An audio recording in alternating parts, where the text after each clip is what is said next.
Welcome to the Beyond the Cubicle podcast, and I'm your host for today's show, Ebonoluwa Afode. And on today's episode, we have a very special guest.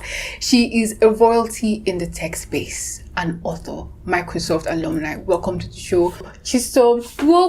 Hi. Thank you for having me. Welcome. It's so nice to have you on the show. Same here. In tech, I know some people, some young guys and girls that they've not even finished school and they're making more than I am making. Right?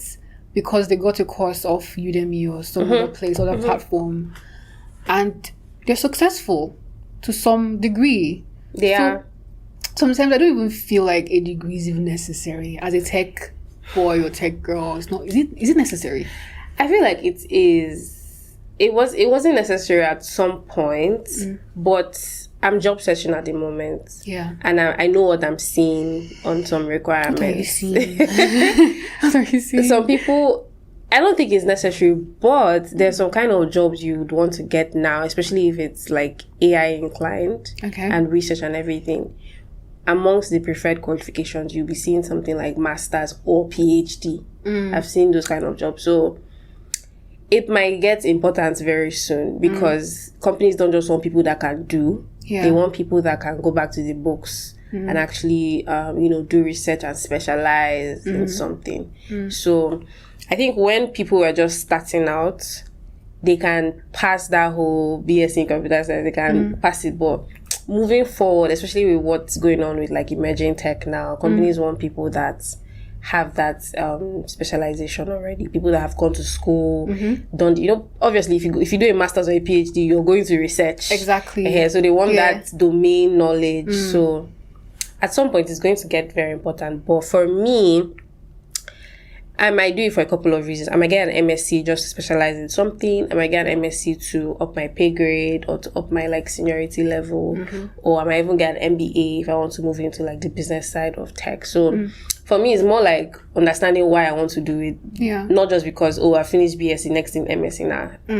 Because I need to know where I'm putting my money. So it has to be worth it. So you can either do like an MSc and do an MBA. I mean, they're all still important, and it might not help you now, but moving forward, it can give you that edge when you're competing for some things. It might not even be a job. It might be something else that you're doing.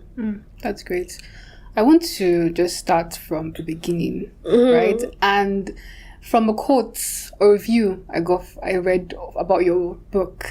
And when I read it, I'm like, wow, like I felt, I was touched because it felt like you had that book really did something to that person. I'm going to read it verbatim. Okay. My quote. Okay. The first thing this book did was assure me that it's okay to have big dreams and chase after them. If Chisom can do it, I can do it too. As a newbie in tech, this book is all you need. Thank you, Chisom, for pouring your heart into it. How does this make you feel? Like, I'm already have goosebumps. Like, reading it. Like, how does that make you feel? And I'm sure you see this on a daily basis. But how does that make you feel? I honestly feel it makes me feel very happy and glad that I could actually pour all the emotions, because I wrote that book with so much emotion, all the emotions and the challenges I had to other people, and they're literally seeing me or seeing themselves through my own lens, right? So if Chisom that you're following online, or Chisom that you schooled in UNN with, or Chisom that you went to primary school with, can do this thing, then I don't have, both of us are literally, that means I can do that too. So it makes me really happy because I didn't actually know that the book will have a lot of impact the way it did. Really? I mean, I was just writing it to like document and guide people that are interested, because when I was writing it didn't feel like a lot of people were really interested. But when I launched, I had a lot of people like asking me questions that, so these things are actually possible. I want to know more. Thank you for writing the book. The book gave me possibility, made me see possibilities that I can have with like my tech skills. So, are you scared? Scared of? Like, I mean, you put your whole self into the book. Yes. Oh no, I wasn't scared. being that vulnerable? No, I wasn't scared.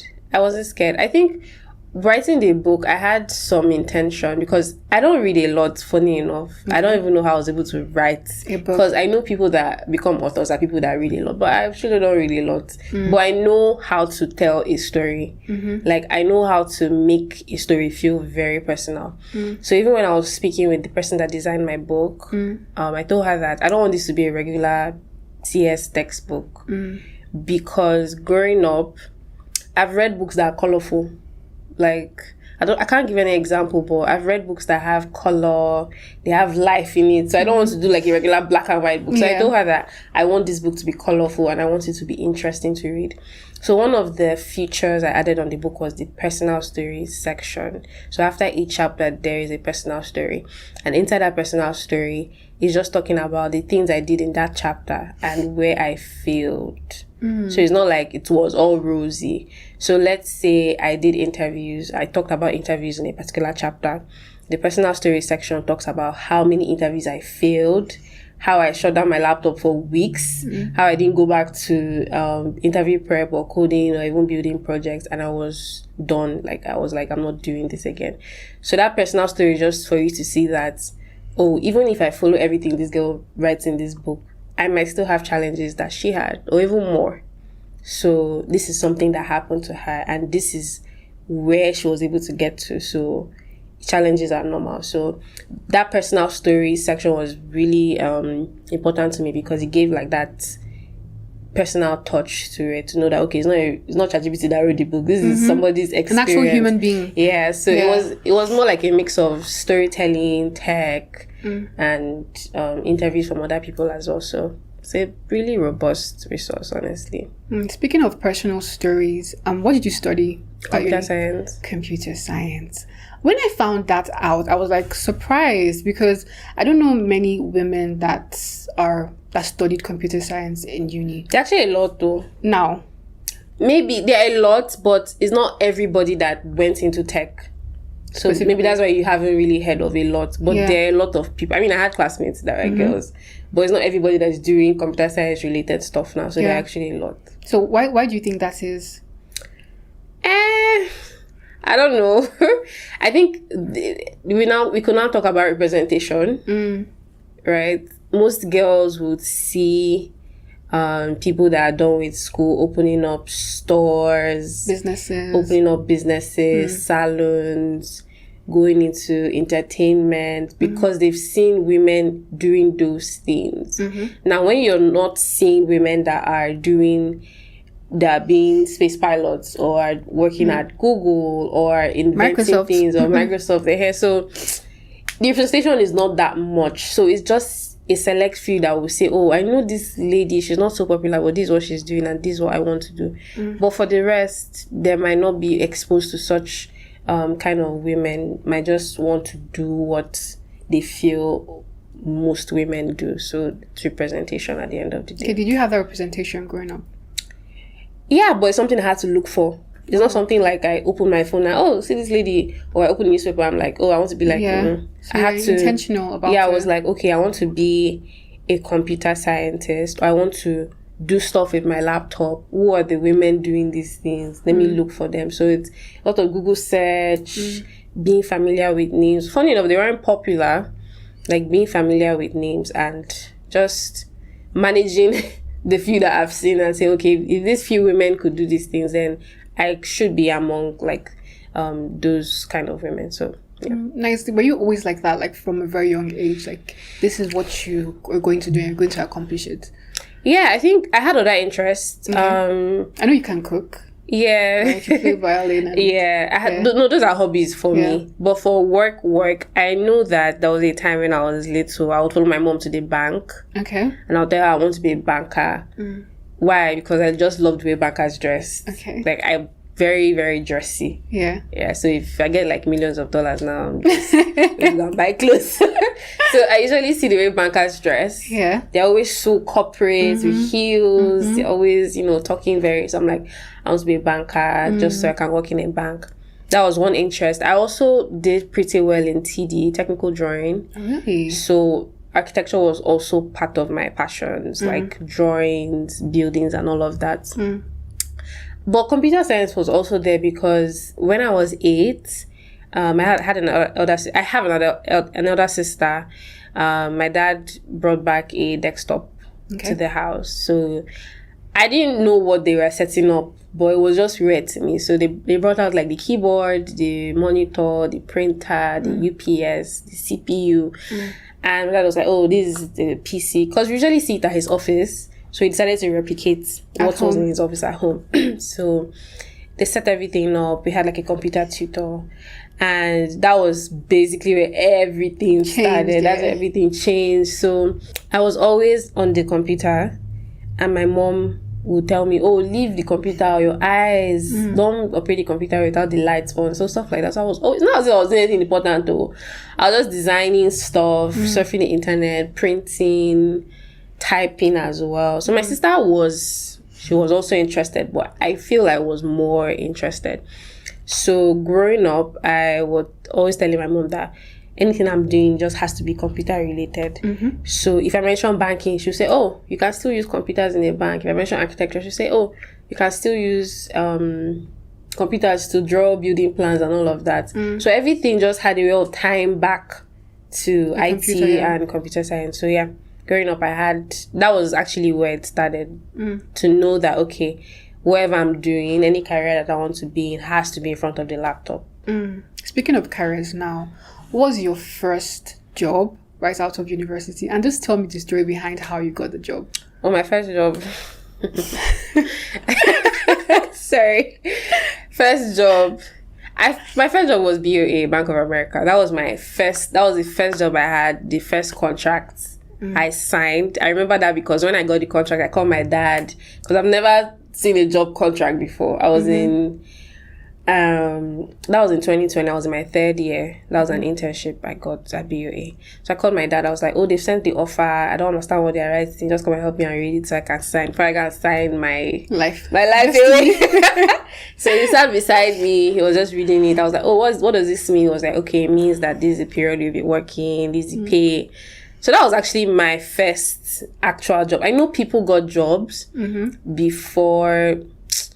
People got jobs. People are getting jobs in school, but I won't say I felt bad because it's not something I really, really wanted. But BOA was actually my first job, my first internship. Yeah. Okay, how I got it? Yes. Yeah. Where do I start?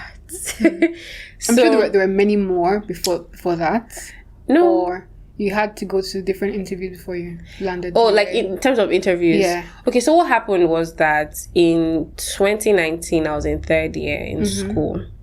And inside my heart, not my parents, I was like, I don't want to come back to this house after school. Like, I want a situation where I'm done with school. I'm coming back home and I'm packing my things. I'm moving out immediately. That's what I wanted. So my mom was always asking me why I'm doing this job search thing with so much intensity. Like, she didn't understand why I was so keen on getting a job. Like, you're not even done with final year. Yeah. Why are you so frustrated in a hurry? So I would say good thing. 2020 was actually a good year for me. It was like a year of milk and honey. Like, there were so many opportunities in 2020. So after 3rd year, I had lockdown happened. Yes. We weren't allowed to go back to school. Yes. So from February to December 2020, I was at home. And I had just 2 goals. Work on my projects, work on my resume, get a job. That was the only thing I had in my head. So 2020 started. I started building. I was like, okay, if I want to get a job, I actually need project. Because I don't have experience. Nobody will employ me without experience. And how did you know that you needed to, build yourself up to get the jobs you wanted? I think I'm missing some parts. But in 2020, where the whole international craze started, like getting international jobs, was when I attended a call by Women Who Code. It's a women organization, but they've shut down now. I don't know why, but unfortunately. So on that call, they hosted... Like a Zoom call? Yeah, a normal webinar. 2020, they were hosting a lot of calls. Yeah. Like, they were like, you wake up, you see like 5 different, so many people we were literally living on the internet. So Women Who Code, they hosted that call, and they had one person from Google and one person from Facebook join that call. And to me, I was like, oh, probably white people, probably people from the US. Surprise, surprise. So I looked closer, I was seeing Yoruba names. I was like, how? From where to where? So I joined the call. I was so keen. I remember that I locked myself in the room to even understand what they were saying in the call. And they mentioned Unilag. And I was expecting maybe MIT or... So I was like, these were actually schooled in Unilag and they're in the UK working at this company. So it didn't make sense. But I think that was where it clicked that this can actually be my one-way ticket to get what I want. And previously, I remember I told you a story where my dad got us a desktop. Yeah. And so I would always see like Windows Vista before you start. Before you start your system, you see Windows Vista, put your password. So I'll tell my mom and dad, I want to work for Windows one day. But I didn't know Windows was Microsoft. Yes. But I just told them I wanted to work for Windows. So at that point, when I joined the call, all the dots started connecting that, if I actually want to work, if they're actually working at Google and Facebook, and Microsoft is actually a big tech as well, that means I can actually work at Microsoft this early, because the mindset I had was that Microsoft only hires superstars or people that have gotten like 6 years, 7 years of experience. So I'll tell my mom that, okay, when I'm done with school, I'll work for a company for 5 years, then I will be good enough for Microsoft to employ me. So when I saw them speaking from those positions, that dream kind of felt like I could get it closer, like in terms of time. So I joined the call. They were just, telling us how they got to where they were. And funny enough, I was already on that path in terms of like getting leadership at school. I did like this. Every university has NACOS. It has like National Association of Computer Science Students, each university. So I did like this election for the director of software position, and I got it. So I was just subconsciously doing things that didn't make sense, right? To me, I was just like, I just need to get like a position that I can use to help people. But when I saw them speaking on the call and they were like, get leadership positions at the university, I was like, I've already done that. So everything on my resume was aligned to exactly what they were saying. And I was really happy, because I wasn't even doing those things because I wanted to get something. I was just doing it because that was what it felt natural to you. It felt very natural. So after the call, I felt very inspired. Like, they were talking about how they went through interviews, how they failed, how they even traveled to the UK for interviews and came. Before COVID now, people could travel. Yeah. It's not now that companies are doing interviews online. Yeah. So I got her, one person, her LinkedIn profile, and I reached out to her. I was like, okay, this is my resume. This is what I want. It's not the same company, but it's a similar big tech. I also want to work at that kind of company. So she looked at my resume. She was like, your resume is even better than mine. I was like, wow. She was like, your resume is better than mine. You have a lot of things. You have a lot of projects. You have a lot of leadership and all of that. I just need to fine tune it a bit. This happened in March, and that was when I kickstarted the whole process. So now I now became aware that those kind of opportunities exist. So the way I moved was different from how I was moving in the previous month. So I was now moving with intention, like, okay, this is my goal and this is how I want to get there. So my resume was good, and I had a lot of people say, there are a lot of Nigerian companies that you can start. I was like, I don't want to, because I had applied to a couple of Nigerian companies with that same resume. Yeah. And all I was hearing was, you don't have experience. You want someone that can get up on their feet. We don't really want to hire interns. We just want someone that can. And that's fine. So when I saw that they got opportunities without even having experience, I'm like, okay, let me look for a company that would actually employ me without experience. So that's when I started building projects. I think it was in 2020 I launched the app on Play Store. That was a really good Igbo Amaka. That was a really good signal that, okay, this person actually, she doesn't have work experience, but she was able to, because launching an app on Play Store alone, by myself, like no help, nothing, just me building and testing and deploying, is a lot. Like, it shows a whole lot. And that was exactly what I wanted interviewers to see in me, to cover that no experience gap. And so when I launched it, I also added like my final year project. My final year project was also an application too, but I didn't launch that on Play Store. So I put that in my resume. I put like my leadership experience in school and, awards, my CGPA, just making it look as robust as possible. Then I started applying. So this time around, I wasn't applying to Nigeria firms. I was just going above and beyond. So anyway, I see career page or we're hiring interns, I'll put my resume there. So I applied to so many companies, including Tesla. Like I went that far. Wow. So I'm just trying to explain how being aware opens up your like opportunity, how do I put it, your surface area for opportunity. So I was thinking small before, but when I figured out that people have done these things, it just widened that space. So I was literally going far and beyond. So I applied to a couple of companies. I applied to Google, Facebook, Microsoft, Tesla, Bloomberg, Bank of America as well, JP Morgan, Goldman. I did a lot of interviews. I was failing. The way I failed these interviews. In fact, there was even an interview that I joined. Yeah. I'm not going to mention the company, but there's an interview I joined, and when I saw the question, I just told the interviewer, no way. Let me not waste your time. Let me not bother you. I know you're doing a lot. Yeah. Let's just end the call. Like, I was so sincere because I knew that I would waste his time because those questions, I was like, what am I seeing? Was Greek. So that's how I ended the call. Wow. And the second time I had something like that was just an assessment. Nobody was behind the camera, but I'm just meant to answer questions I submit. I saw 3 questions. I didn't understand what I was looking at. I just closed everything. Wow. I think that was Microsoft. The first time I applied to Microsoft. I didn't answer anything. I just submitted.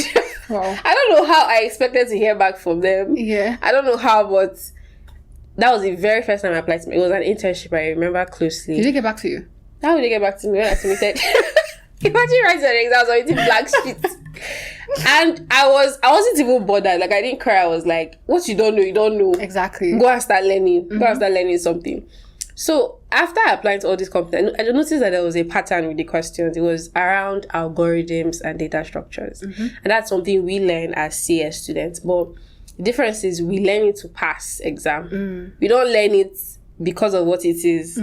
And so when I noticed that pattern, I was like, these questions are always around DS and algo. I think since I'm done with the whole branding, resume, LinkedIn, I need to work on my technical interviewing skills if I want to get a shot, because all the companies had the same pattern. So instead of me trying my luck, let me just understand what this pattern is and learn it. So I started lead coding. There's something called lead code. Lead code is where you have those kind of questions, but you can practice. There was HackerRank as well. I started grinding. Now, the way technical interviews are for software engineering positions is different. It's like a whole exam, like, when you're writing all this strong, that's how it is. So it's something you have to draw syllables for, like, this is what I will learn, this is how many questions I'll answer. It is deep. Wow. Like, I don't even think I'm explaining before. I feel people watching the call, if they've done something like that, they will definitely understand. And I even added like the syllables I used in my book to help other people. So I started working on it. I started doing mock interviewing. Is when you call a friend to help you, ask you questions, then you answer back, and they just gauge you. So I did that for like 4 months. Like, I wasn't applying again. I was like, instead of me wasting these opportunities I'm getting, let me just learn what I'm meant to do. So Bloomberg came with like an interview request. I passed the first stage. I was really happy, very proud of myself. In fact, I think I was already imagining myself in London, because their office is based in London. I was telling my dad, if I pass this interview, I would just... So he was like, you don't mean it. I was like, I would, let me just pass this interview. So I passed the first one. It was so good that they got back to me almost immediately to take me to the final round. Yeah. So all the time I spent learning... It was worth it. I was worth it. Like, it was very worth it. So I got to the final round. Another thing I didn't learn in interviews is that you should never argue with your interviewers. You argued with them? Yes, I argued with them. So I knew what I was doing, but they knew better. And that was one thing I hadn't learned. So I got into the interviews, they asked me a question, good and fine. I passed that question. The second question was a bit dicey. It was around like system design. So then there was me being arrogant. Like, oh, I know this thing. Why are you telling me? And it was two people. And they had the same signal that I was a bit, that wasn't any team effort. Like I always wanted to go with my own ideas. And that's a signal to in interviews. Yeah. If they see that you're not open to learning from others or getting feedback, that's a red flag, basically. So when I finished the interviews,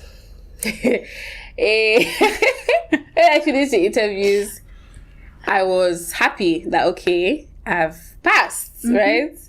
So the next day I was just sleeping because I was so anxious. When you're waiting for like results. Yeah. The next day I was just sleeping and I just got an email and the first thing I saw was unfortunately. No. Like the way I'm saying it, I'm smiling, but then I wasn't smiling. Yeah. I was so broken. Like, if you know what it takes to prepare for like an interview for one company, like you literally invest. And the thing is, companies have different questions. So if you're preparing for like an interview for one company, you're investing all your time to that particular company. The knowledge might be transferable, but that company has custom questions that they usually ask. And so I was broken. I was like, no. I think that was when I did like the whole 2-week shutdown. I was like, I'm not doing this again. Like, I will go back to school and I'm done with school. Anything I see, I'll take it. You gave up, basically. And I literally gave up for a while because my parents know how hard I worked for that particular interview. My hair, I didn't even make my hair. I was just like, I don't know. I was just looking weird that period because it was a lot. And that was not the only interview I failed. I failed a couple more interviews. So my energy, excitement just went down. Like I was like, what's the use? What's the use trying? So I didn't know that was, when I'm very spiritual. When you're about getting through like a breakthrough and things are getting hard. It's like a woman in labor, for instance, and things are getting hard. You know that when you hit like your highest pain threshold, after that point, you either deliver the baby or you like go down, like when you're climbing a mountain, you get to the tip and you just slide down. So that was the point for me.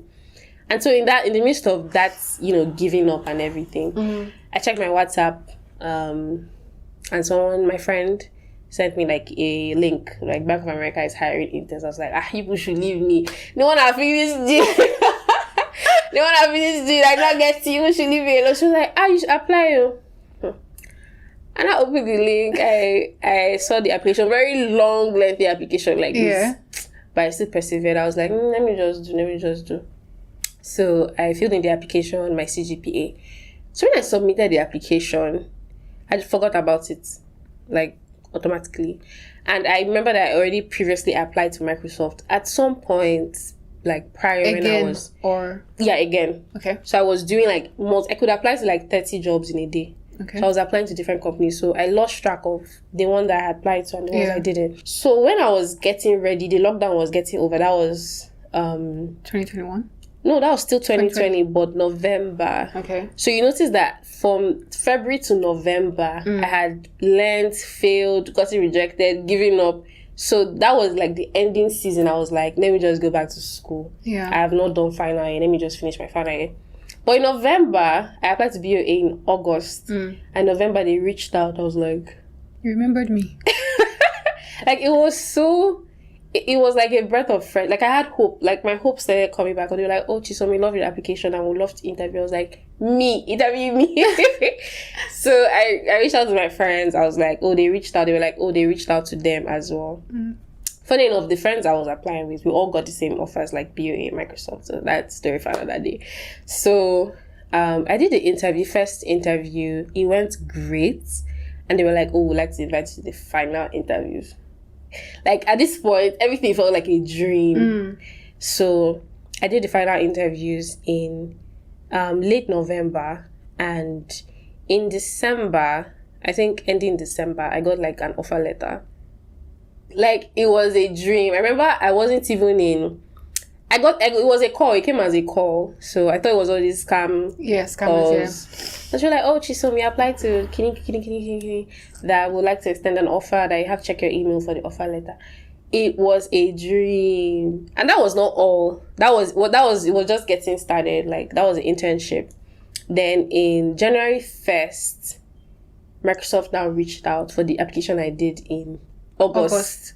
So they were like, okay, how that interview actually came was that somebody on LinkedIn saw everything I've been posting, because I was really, really active on LinkedIn, even as an undergraduate. So I wasn't even getting likes on my posts. Not like now when I post something, I'm getting like... Honestly. Then if I post something and I get to like, somebody will unlike it. It was that bad. So I just kept on posting. Oh, I wrote an article. I'll post. I launched an app. I think that was one of the biggest posts I made that time in 2020. I launched an app. I posted about it. I was just posting things. I was in Android at that time, Android development. So I was just posting things, posting my talks. Those very small talks. Yeah. Just small achievements. So someone reached out to me on LinkedIn. She was working at Microsoft at that time. And she said that, oh, I've been seeing things that you've been doing, or that Microsoft is hiring new graduates like yourself. Would you like to apply? Would you like me to refer you? I was like, would I like you to refer me? Like, what? I don't understand. So she sent me the link. So when I clicked on the link, I had already applied. So I was like, I already applied for this, but prior with that spoiler, she was like, no, that they would just, reroute my application. So when she referred me, I got like an email that so-and-so person has referred you, and go ahead and apply. So obviously I had already applied. So that was what happened. I think in November. Then in January, they invited me for interviews. And I was thinking, maybe it's all these interviews I will do that. Okay, I'll say, thank God, at least I learned something. It was really nice interviewing with Microsoft. But it wasn't that. Like, I got the first interview, coding assessment. Okay. And it was like a full circle moment, because the first time I did coding assessment for Microsoft, I just closed the browser, the 3 questions. But this time around, because of everything I had learned, and all the interviews I had failed, it just looked like it was preparing me for that opportunity. It was like, I don't even know how to explain it. And so when I opened the browser, the first question, I answered it so well that was even, when you answer something, you start adding jar. Yeah. That was how I answered that question. Answered the second question, the third question with ease. I was like, no, this can't be me. This was not me a few months ago. And I submitted, and they said, oh, we've received the assessment, we love it, we'd like to move you to the next round. The next round was like a coding test as well with an engineer. I did that. That was 30 minutes, really quick, really good. So like all the interviews I had failed, the arrogance, the no feedback, I just took note of all of those things to make sure I don't repeat them. I noticed that the quality of how I was even talking, the quality of my conversation had improved so well.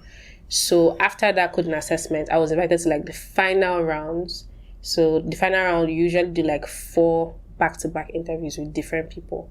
The GM, the engineers, the staff, the senior engineers, and all of that. So that was it. That was how all the interviews went. I remember my whole family, they were waiting for me outside the door. I was like, my brothers, and mom, and dad, they're waiting for me because I had to lock like the room. Yeah. So after doing the first one, I'll go out. They'll see how far. I'll say, yeah, it went good. The second one, I'll go out. So the same day? The same day.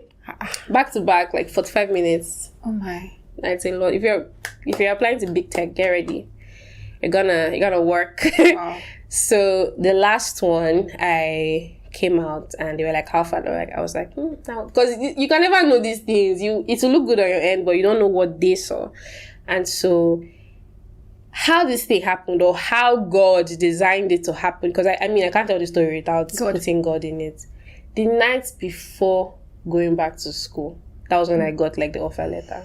The night before, like I was eating, I was not even sad because I had BOA already. Yeah. So technically, if I'm able to perform well in my internship, I don't start crying.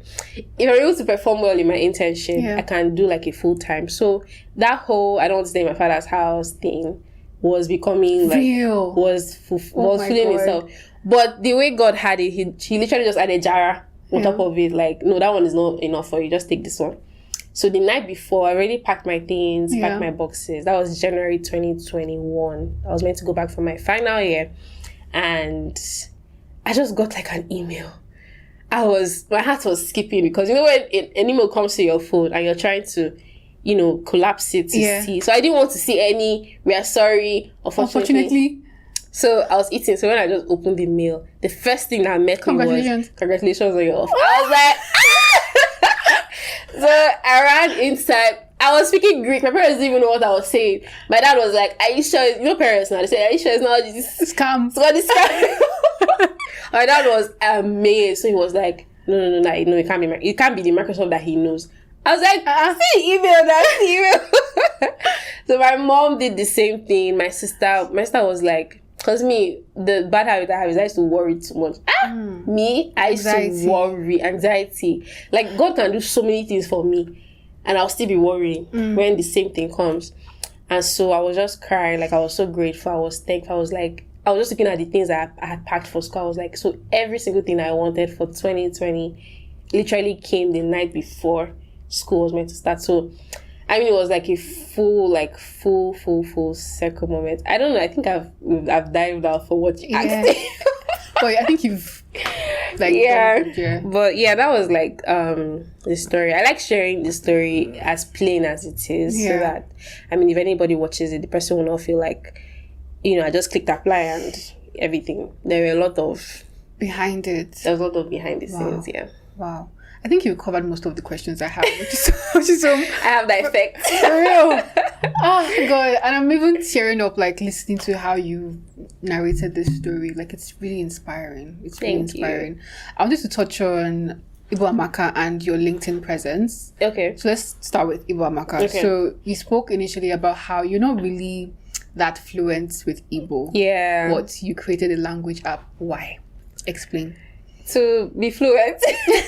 Funny enough, when I wanted to build the app, I wanted to add like voice. You know, when Duolingo, for instance, you can play a sentence and Duolingo just. So it was my mom that did it, not even me. Oh. So I was like, Mommy, I'm building this app. She's a linguist. She did linguistics in school, so she's very fluent with like languages. So I said, I'm building this app. Please just help me do the voiceovers. So we sat down one night and we recorded everything from alphabets to sentences to words, even down to Igbo proverbs. It's inside the app. So I think for the proverbs part, I was trying to drag my dad into it to look more dramatic. Yeah. But he was like, no, my mom should just do it. So I feel like the app was, one, a learning experience for me because I had just started learning Android development and I was into this thing called tutorial hell. Where you're constantly tutorial hell. Where you're constantly watching tutorials, but you're not making it, like, you're in that loop. After this tutorial, you skip to the next one. After this one, like, you're taking YouTube. Multiple courses, YouTube, Udemy. Even if someone sends you a new one, you leave the one you're doing to go and... So that's tutorial hell, when you're in that endless loop of watching tutorials. So I was in that loop, and I feel like everybody in the tech space has been in that loop before. So I was just tired of tutorials. I was like, I want to build something of my own, something that, you know, I can say, okay, this is my creation, this is my product, or something like that. So that was how the app came about. I didn't know how to speak Igbo. It wasn't really easy at that time, but looking at it now, I'm like, this one was very easy now, but that time it was hard. So it had like visuals, it had numbers, alphabets, those basic Igbo stuff.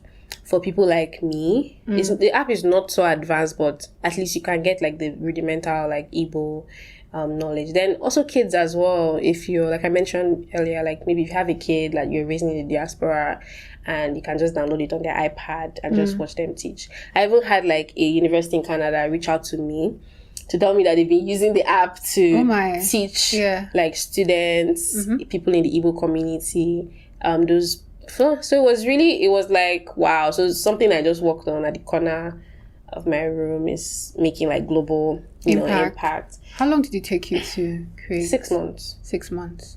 Wow. Was that long or short?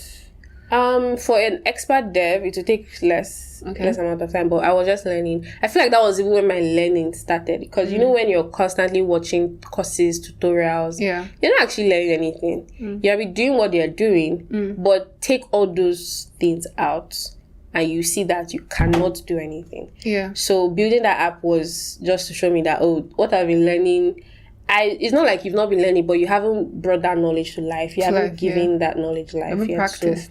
So that app just said, okay, put everything you've learned together in a puzzle and just start building the pieces little by little. And the more I built, the more I researched, how do I do this? How do I do that? I did a lot. I did the UI work.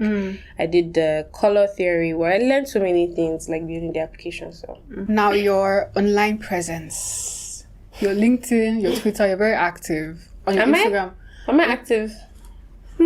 Your Twitter, you're very active. Are you serious? Yeah, I think Wow. There was a time I saw like a tweet when Titanic just Netflix just released Titanic.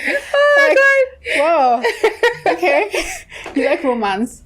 I would say I love it. Like, this is a romantic movie. No, Titanic is just that movie. Yeah. I feel if you don't like Titanic, you might be lying because deep down you know you like it. So I feel like Titanic is that movie that everybody loves. So I can watch a romantic movie, but not like I'm obsessed with it.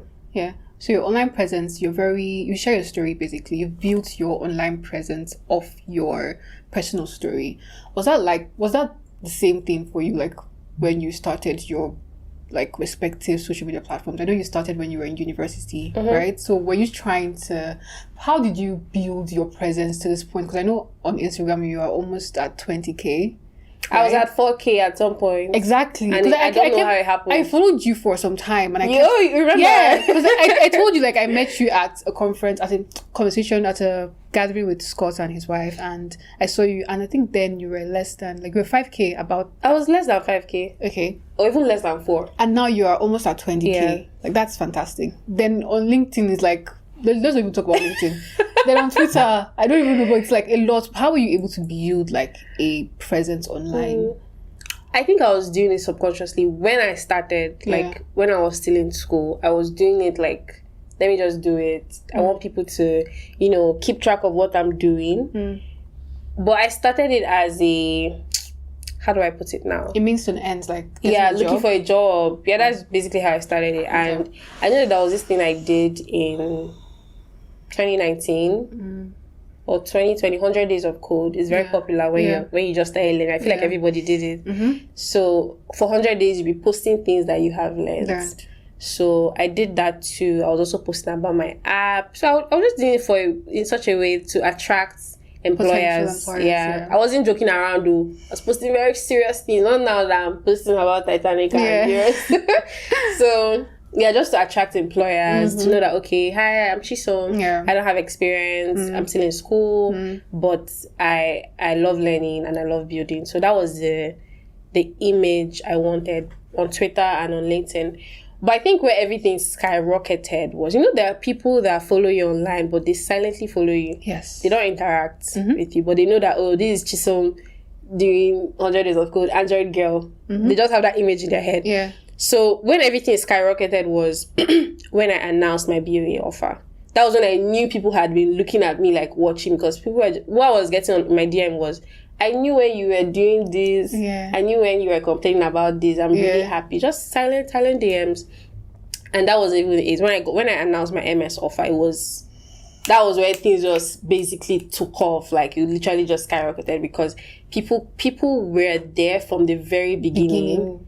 Even when I remember when I even did my project defense in school. I still posted about it. When I did my signing out, like the whole signing, I still posted about it. So people were just silently, following me up until that point. And I think when I announced those two offers, I was literally on everybody's radar for what's the next thing. Like, you're doing big things. You want to keep track of everything you're doing. So everybody was literally on standby. What's she going to announce next? What's the next thing she's going to do? So I think that kind of ended the fun part for me, because I wasn't just like a regular account now. Yeah. People had a lot of eyes on me. Yeah. I started like, it was not funny at all. Because I couldn't like say some things. I just felt like, okay, a lot of people are looking up to me. Let me not say like the wrong thing. So I was basically working on eggshells, and then I started sharing opportunities. I started like this one-on-ones. I started doing one-on-ones with people. So I'm like, oh, you guys should look. I've gotten this kind of offers. I want you guys to get this too. I want to show you how to do it. So I started doing like Instagram lives. I also started doing job alerts because I know one skill I learned looking for a job is how to look for jobs, where to get those kind of jobs, how to, you know. So I started doing job alerts. So I'm like, if you don't have time to look for a job, I can do that for you and just post the link. So you just apply. So that was basically what I was doing. So I think all those things put together, then speaking and everything just started like improving the presence. But from what I've heard from other people, what cut it for them was the fact that I was just sharing a lot of things. Like I was just sharing, like I know how many events I go to and they're like, oh Chisom, there was this thing you shared, or there was this event you spoke at, or there was this tweet you made that did this, that did that. So that also encouraged me to be like, okay, you just have to keep doing this thing. Yeah. Like so many people are looking up to you to, you know, deliver and everything. But, you know, when work started getting a bit, most of those things started like, I wasn't really doing them as often as I would have wanted to. But you still posted vlogs on your YouTube channel. Exactly. Yeah. So, yeah, my YouTube as well. Yeah. So the point of everything was just sharing as much as I can so that I know a lot of people that are on social media, maybe they don't even interact, they don't even know that they exist, but they're in a small corner in their room just scrolling and looking. So if something you say can just spark that inspiration to say, okay, she's doing it, I can do it, this is what she said, let me follow what she said. So you just know that somebody somewhere will get value and that thing can actually help the person. Fantastic. I think this is where we can wrap the show for today. Like I learned so much from you today. Thank you. And I appreciate what you're doing online. You are a giver. I hope you find where you're also receiving too. Amen. Yeah, because that is also very important. Thank you. Thank you so much for coming to the show, Chisom. Thank you. And that's had a good time. Bye. Bye.